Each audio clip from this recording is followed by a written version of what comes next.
बंधुगण फेब्रुआरी 19 रु ICC champions trophy खेल आरंभ होगा जाऊँगी। यार मध्य एक बड़ खुशी खबर आसी चैंपियंस ट्रॉफी 2025 घोषित दल टाइटल जितुवा दल कोटी कोटी टंका पुरस्कार पाइबे। चैंपियंस ट्रॉफी 2025 अंतर्जातीय क्रिकेट परिषद पुरस्कार राशि घोषणा करछंती। एही टूर्नामेंट रे कौनसी भी टीम खाली हाथ में फेरबे नहीं। एसत ग्रुप पर्यायर प्रत्येक मैच जीतवा मध्य टंका दिजाव।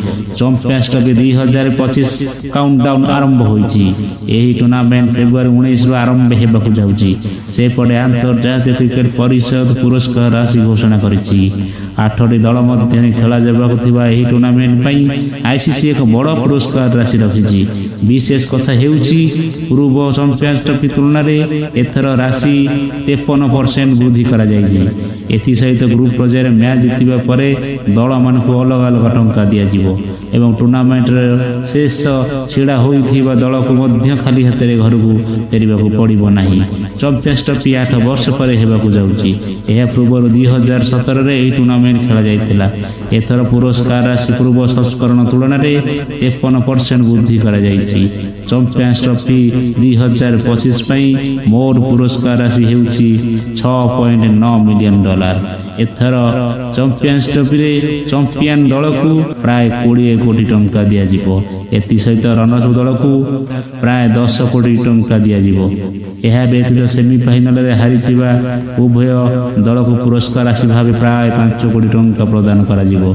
विशेष कथा हेउची ग्रुप पर्यायर देखा जाउथिबा दल मध्य खाली हाथ में फेरबे नहीं।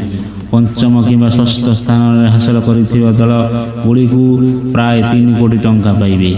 एथि सहित सप्तम एवं अष्टम स्थान रे थिबा दल मानकु $1,40,000 अर्थात 1,20,00,000 टंका दिजाव।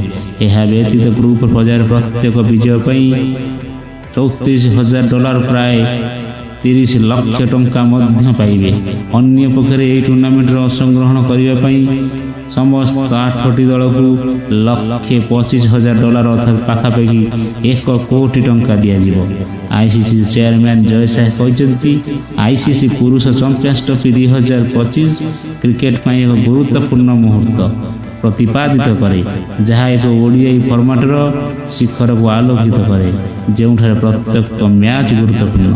यही पुरस्कार राशि खेल विनियोग इवेंट गुड़ी को बेस प्रतिष्ठा बजाय रखा आईसीसी निरंतर प्रतिबद्धता को सूचित करे।